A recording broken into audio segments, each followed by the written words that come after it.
Aujourd'hui, on est toujours dans la série de vidéos où j'interviewe un notaire et aujourd'hui, j'ai le plaisir d'accueillir non pas un, mais une notaire. L'intérêt, c'est que c'est le notaire qui va rédiger votre contrat. Là où quand on le fait sous seing privé, en général, on a un imprimé de 4 pages à peu près. Chez le notaire, en moyenne, le bail fait 15 pages. Pourquoi? Parce qu'il reprend tous les éléments importants législatifs de la location. Donc le gros avantage justement du bail notarié, c'est sur cette poursuite. Quand vous faites un bail sous seing privé, votre locataire ne vous paye pas, il faut prendre un avocat et aller au tribunal pour récupérer votre loyer. Lorsque vous faites un bail chez le notaire, votre bail est exécutoire tout de suite, c'est-à-dire qu'on saute la case tribunal, on appelle un huissier et l'huissier fait une saisie directe sur le salaire. Donc l'avantage du bail notarié est comme ça.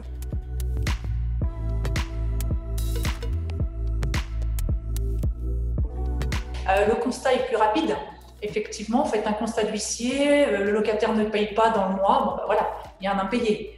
Alors qu'autrement, il faut le temps de prendre votre avocat, d'aller déjà au tribunal, constater l'impayé. Alors si c'est un impayé, après si effectivement c'est une expulsion parce qu'en plus il y a des soucis, ça peut prendre un petit peu plus de temps effectivement. Donc c'est vrai que le bail notarié permet également d'avoir peut-être une mauvaise foi. Votre locataire prouver un peu plus vite en expliquant bien que justement dans les fameux 15 pages que vous signez, tout ça était clairement expliqué et qu'il ne respecte pas un contrat qui est très détaillé.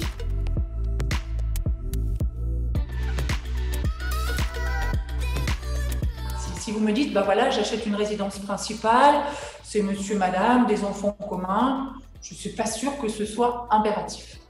Si maintenant vous me dites résidence principale, mais alors on a des enfants d'une précédente union l'un et l'autre, on voudrait être sûr que le survivant ne soit pas embêté, puisse gérer tranquillement, ça peut avoir son intérêt.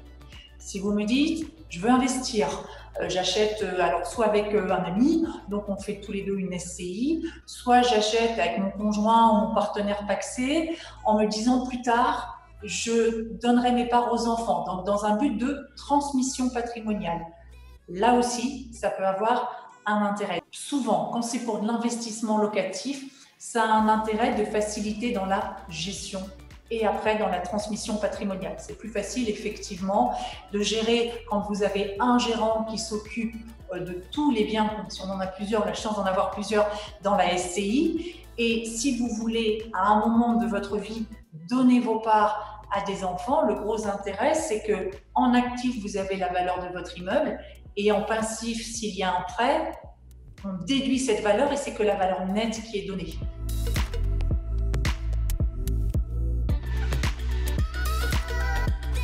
Déjà, il faut, à mon avis, bien déterminer votre projet. Est-ce que je fais un investissement pour faire de la défiscalisation? Est-ce que c'est uniquement du locatif pendant 9 ans ou 12 ans et puis je vends dès que ma défiscalisation est terminée? Est-ce que non, j'investis, je profite peut-être d'une défiscalisation, mais en ayant dans l'esprit peut-être un jour d'en faire ma résidence principale, résidence secondaire ou je ne sais quoi. Après, c'est de vous dire, bon, qu'est-ce que je fais? Est-ce que j'investis, moi, dans du locatif vide, à savoir soit dans du neuf avec du Pinel, soit je vais plutôt faire de la rénovation dans des villes moyennes, je pars sur de Normandie, j'aime beaucoup les monuments historiques, je vais faire du Malraux, ou alors vraiment je vais faire de la location meublée, donc je vais peut-être faire du Airbnb, je n'en sais rien. Bon, alors je pars sur un autre type de dispositif, et si vraiment j'ai beaucoup de loyers en meublé, je suis obligée de passer un statut professionnel. Après, il y a également ce qu'on voit aussi, des personnes qui se disent, bon, je ne veux pas forcément avoir de la défiscalisation immobilière, mais j'aimerais que ça ait un impact sur mes impôts. Pourquoi ne pas faire du déficit foncier? J'achète de l'ancien, sur lequel il y a des travaux, je peux déduire ces travaux de mes loyers, et si jamais mes charges sont supérieures à mes revenus locatifs, je peux l'imputer sur mon revenu global.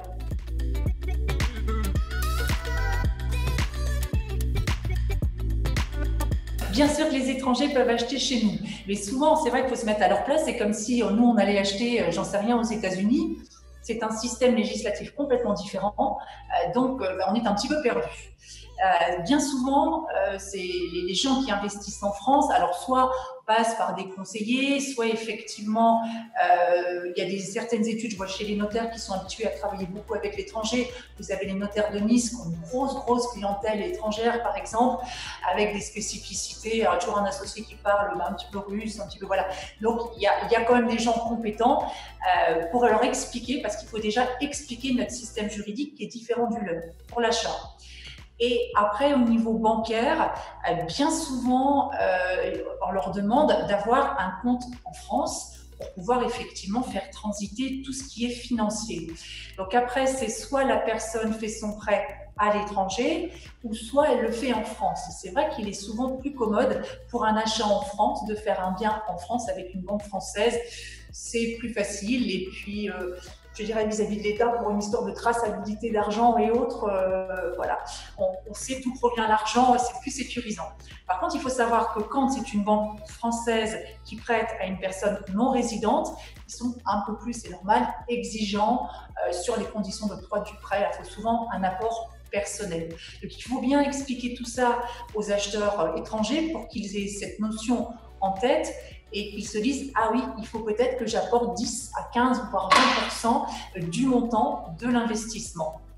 Qu'en cas de revente, sur la plus-value, ils ne sont pas français, donc il y aura des taxations un petit peu différentes, adaptées en plus en fonction de certains pays, puisqu'il y a des conventions fiscales avec certains pays, mais peut-être aussi bien attirer leur attention là-dessus pour leur dire voilà, si vous revendez parce que vous voulez changer de bien ou parce que vous ne vous plaisez pas dans l'investissement de ce bien en France, bon voilà comment ça se passera au moment de la vente.